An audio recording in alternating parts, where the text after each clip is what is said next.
Therefore, while the promise of entering His rest still stands, let us be careful that none of you be deemed to have fallen short of it. Therefore, while the promise of entering His rest still stands, let us be careful that none of you be deemed to have fallen short of it. For we also received the good news just as they did, but the message they heard was of no value to them, since they did not share the faith of those who comprehended it. Now we who have believed enter that rest. As for the others, it is just as God has said. So I swore on oath in my anger, they shall never enter my rest.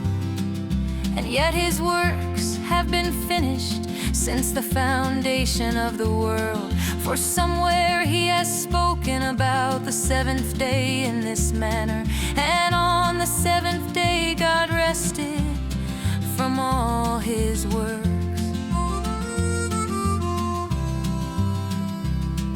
And again, as He says in the passage above, they shall never enter my rest. Since then, it remains for some to enter His rest. And since those who formerly heard the good news did not enter because of their disobedience,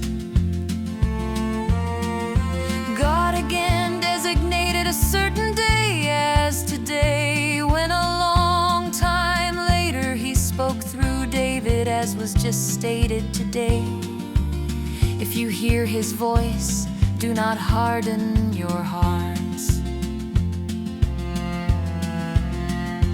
For if Joshua had given them rest, God would not have spoken later about another day. There remains then a Sabbath rest for the people of God.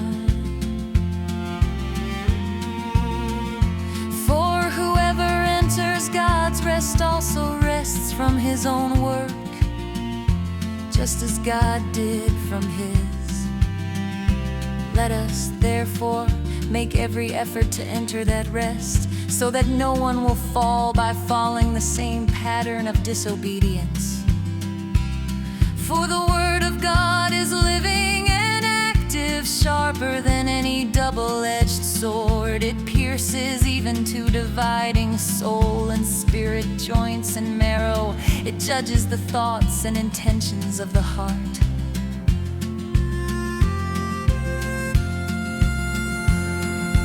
Nothing in all creation is hidden from God's sight.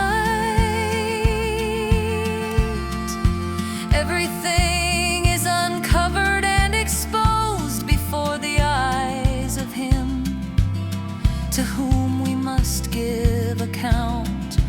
Therefore, since we have a great high priest who has passed through the heavens, Jesus, the Son of God, let us hold firmly to what we profess. For we do not have a high priest who is unable to sympathize with our weaknesses, but we have one who was tempted in every way that we are, yet was without sin. Let us then approach the throne of grace with confidence, so that we may receive mercy and find grace to help us in our time of need.